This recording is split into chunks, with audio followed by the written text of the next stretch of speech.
भारत देश रहस्यमय मंदिरों की वजह से जाना जाता है। यहाँ एक से बढ़कर एक मंदिर है।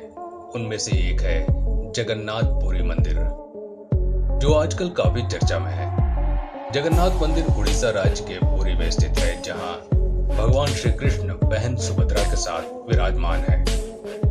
मान्यता है कि भगवान यहाँ जीवित अवस्था में है और आज इस मंदिर की काफी मान्यता है। यहाँ दूर दूर से लोग दर्शन के लिए आते हैं।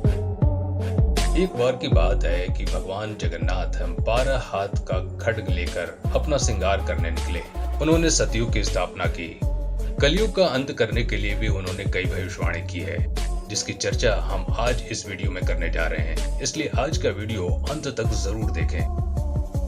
आपको आगे बताएंगे कि जिस मंदिर पर इतनी भविष्यवाणियां की गई थी, उनमें से कहीं ज्यादा भविष्यवाणियां सही मानी गई हैं। इसलिए कहा गया कि भविष्य में जो लिखा है वो एक दिन सत्य में घटित होता है। इस वीडियो में आज हम एक भविष्य की एक भविष्यवाणी लेकर आए हैं, जिसे सुनकर आप दंग रह जाएंगे, जिसे आज तक आपने कभी नहीं सुना होगा। भविष्य मालिका नाम की एक पुस्तक है, जिसका कलयुग से एक संबंध है। भविष्य मालिका सारे विश्व के भक्तों के लिए एक अमूल्य ग्रंथ है, क्योंकि श्रीमद् भगवत में मुगल साम्राज्य तक लिखा है, लेकिन मुगल साम्राज्य से अनंत युग तक और अनंत युग से सत्य युग तक भविष्य मालिका में लिखा है। कलयुग का अंत हो गया है, ये उड़ीसा के सभी भक्तों को पता है। सभी हिंदी अंग्रेजी लोगों के लिए भी ये मालिका महत्वपूर्ण है। हमारा कहने का मतलब ये है कि जो कल्कि देव की शरण में जाना चाहते हैं, भगवान के दर्शन करना चाहते हैं, जो कल्कि देव सारे विश्व में धर्म संस्थापना करेंगे, उनके बारे में जानने के लिए भविष्य मालिका ग्रंथ को पढ़ना तो पड़ेगा। इसको छोड़ के किसी भी ग्रंथ में ऐसा नहीं लिखा है। इसमें श्री कृष्ण ने रूस के क्षेत्र को द्वापर युग में एक वरदान दिया था। पिछले 3 से 4 साल में यहाँ कुछ ऐसी घटनाएं घटित हो चुकी हैं जो भविष्य मालिका की सत्य प्रतीत हुई हैं। इसमें कई तरह की भविष्यवाणियां पहले से बता दी गई हैं, जो आज कहीं न कहीं सत्य भी हो रही हैं। पिछले 3000 सालों से यहाँ कुछ ऐसी घटनाएं घटित हो चुकी हैं जो भविष्य मालिका में बता दी गई थी। इसे हम पहले विस्तार से पढ़ चुके हैं। आइए हम आपको बताते हैं। यहाँ ताड़पत्र पर रचित एक ग्रंथ है, जो जगन्नाथपुरी में आज भी स्थित है। संत अच्युतानंद महाराज, जो उड़ीसा राज्य के महान संतों में से एक हैं, उन्होंने इस ग्रंथ को लिखा था।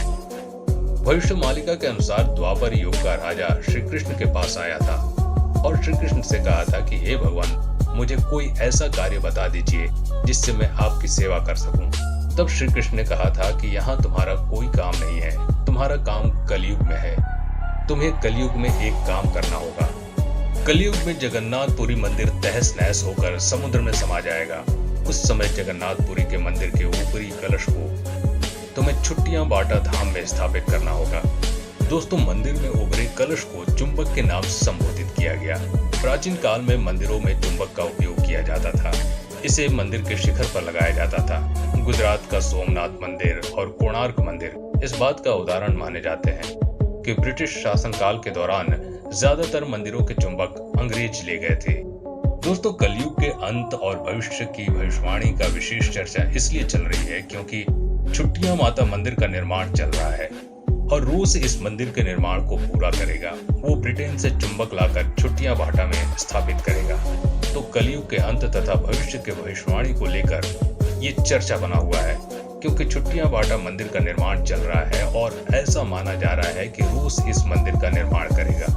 रूस ब्रिटेन से चुंबक लाकर छुट्टियां बाटा मंदिर का निर्माण करेगा और द्वापर युग में भगवान जगन्नाथ संहार करेंगे। जगन्नाथपुरी मंदिर समुद्र में समा जाएगा। साथ में कलयुग का अंत हो जाएगा और सतयुग में केवल सत्य सनातन धर्म ही होगा। बाकी सभी मजहब समाप्त हो जाएंगे। और सतयुग में एक मान्यता ये भी है कि भगवान जगन्नाथ कल की रूप धारण करेंगे और पूर्ण निश्चित अपना निवास छोड़ देंगे। उस समय उनके साथ 7 चिरंजीवी होंगे। सफेद घोड़े पर सवार भगवान कल्कि के हाथ में 12 हाथ लंबी तलवार होगी, जिससे वो पूरी पृथ्वी के निशाचर को मारेंगे।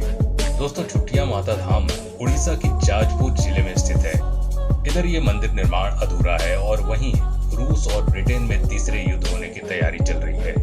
भविष्य मालिका के अनुसार रूस अकेले ही विश्व की पूरी सेना पर भारी पड़ेगा और भारत का साथ देगा। भविष्य मालिका में यह भी लिखा है कि कलयुग के अंत में लोग भगवान को भूल जाएंगे, लोग भगवान की पूजा अर्चना करना बंद कर देंगे, धर्म का लोप होने लगेगा, एक सगा भाई अपने सगे भाई को नहीं पहचानेगा, रिश्तों में धीरे धीरे दरार पड़ने लगेगी, सभी लोग सिर्फ अपना ही देखेंगे, दूसरों का कोई भला नहीं चाहेगा, ईश्वर को मानने वालों की संख्या कम हो जाएगी, धर्म पर चल रहे लोगों को परेशान किया जाएगा, ढोंगी तथा पाखंडी लोग संत बनेंगे और ये लोग मनुष्यों को ईश्वर के प्रति बरगलाने का काम करेंगे। महिला और पुरुष बिना किसी शर्म के अश्लील काम में लिप्त हो जाएंगे। एक महिला दूसरे महिला के साथ तथा पुरुष दूसरे पुरुष के साथ प्रेम संबंध स्थापित करेगा। इस प्रकार के अप्राकृतिक संबंधों को हमारा समाज मान्यता भी दे देगा। जिस समय ये भविष्यवाणियां की गई थी उस समय भक्ति काल चल रहा था। कोई सोच भी नहीं सकता था कि आने वाले समय में ऐसा भी होगा। आज के दौर में ये सब सत्य हो रहा है। उन्होंने ये भी लिखा कि बहुत छोटे उम्र में ही बिना शादी के बच्चे भी पैदा होने लगेंगे। इसे आज के समय में आप लिविंग रिलेशनशिप के रूप में देख सकते हैं। तरह तरह की बीमारियां उत्पन्न होने लगेगी जिस पर दवा और दुआ कुछ भी काम नहीं करेगी। भारी आंधी तूफान से काफी मात्रा में जनहानि होगी। जंगली जानवर तथा सर्प जंगलों को छोड़कर गांव, कस्बों तथा शहरों में घूमने लगेंगे और लोगों पर ये हमला भी करेंगे। दोस्तों, आप यकीन करेंगे या नहीं, हम ये नहीं कह सकते ये कितना सत्य है या असत्य है। इस वीडियो में हमने जो कुछ भी बताया सब रिसर्च के अनुसार बताया। इसमें बताई गई सभी बातें भविष्य मालिका ग्रंथ द्वारा ली गई है।